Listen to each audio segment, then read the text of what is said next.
Assalamualaikum warahmatullahi wabarakatuh. Sahabat santri, ketika puasa tentu kita menjaga dari hal-hal yang dapat membatalkan puasa. Akan tetapi kadang masih banyak orang yang tidak tahu perkara-perkara yang membatalkan puasa.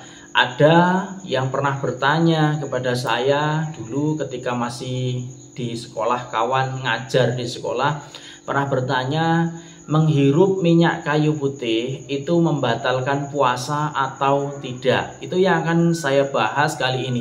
Nah, terkait dengan menghirup minyak kayu putih atau menghirup inhaler, minyak angin, dan lain sebagainya adalah cara orang ketika mungkin hidungnya mampet, hidungnya tersumbat, dan yang jelas itu dapat meringankan gejala sakitnya. Jadi ketika orang puasa, kondisi badan meriang, hidung mampet, hidung tersumbat, itu kan rasanya memang benar-benar tidak nyaman. Maka jalan yang ditempuh kebanyakan orang adalah menghirup minyak kayu putih, menghirup minyak angin, atau menghirup inhaler. Batal atau tidak? Maka jawabannya adalah tidak batal. Kenapa tidak batal? Karena yang dihirup itu adalah gasnya. Jadi bukan ainnya. Di dalam kitab Fathul Wahhab dijelaskan, ini saya bacakan, tarku usuli ainin larihin wala ta'min min zahirin fi manfadhin maftuhin, yang artinya meninggalkan ain, tidak termasuk aroma atau rasa sesuatu yang zahir, bukan datang dari dalam badan ke dalam lubang yang terbuka. Ain ini adalah benda. Jadi ada zatnya. Contoh nih, makanan. Itu kan ada ainnya, ada zatnya makanan. Minuman, ada airnya. Zatnya airnya itu minuman air. Jadi kalau yang seperti itu masuk ke dalam hidung, ke lubang pernapasan, ataupun ke kerongkongan, maka itu batal. Makanya kan ketika puasa, salah satu yang membatalkan adalah makan dan minum walaupun hanya sedikit dan secara sengaja.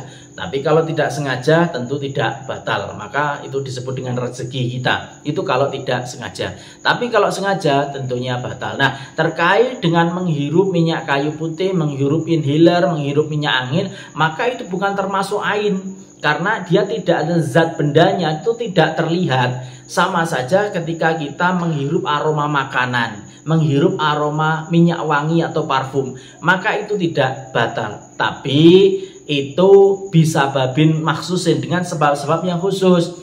Contoh, kita lewat tidak sengaja menghirup. Jangan menghirup terus dinikmati terus. Itu walaupun tidak batal, maka itu hukumnya makruh. Tidak sampai batal, hanya makruh. Dan terkait dengan minyak kayu putih, inhaler, dan minyak angin yang dihirup ketika kita mengalami kondisi yang tidak enak badan, maka itu diperbolehkan. Itu hukumnya mubah. Itu tidak ada ainnya. Jadi kita menghirup juga tidak menambah energi kita, tapi justru malah melonggarkan pernafasan kita, melegakan gangguan-gangguan kesehatan, mungkin hidung tersumbat, mungkin pusing, mungkin mual. Dengan menghirup itu kemudian sembuh, kemudian meringankan sakitnya, maka itu diperbolehkan. Jadi yang membatalkan itu kalau kita menghirup yang ada ainnya, menghisap yang ada ainnya. Seperti contoh menghisap yang tidak ada bendanya, tidak dipegang tapi kelihatan. Contoh nih rokok, menghirup itu kan asapnya masuk, maka itu termasuk ain. Ainnya berupa asap tadi.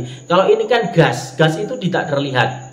Kalau tidak terlihat maka itu tidak membatalkan puasa. Dan kemudian ada juga dari Syekh Abdurrahman Ba'alawi dalam Baghiyatul Mustarsyidin dikatakan la yadurru wusulur raihu bisyammi wa kadza minal fammi karaihatil bukhuri au ghairihi ilal jawfi wa in ta'ammadahu li'annahu laisa ainan, yang artinya tidak dianggap membatalkan puasa aroma yang dihirup sebagaimana aroma asap kemenyan dan lainnya, ya kan?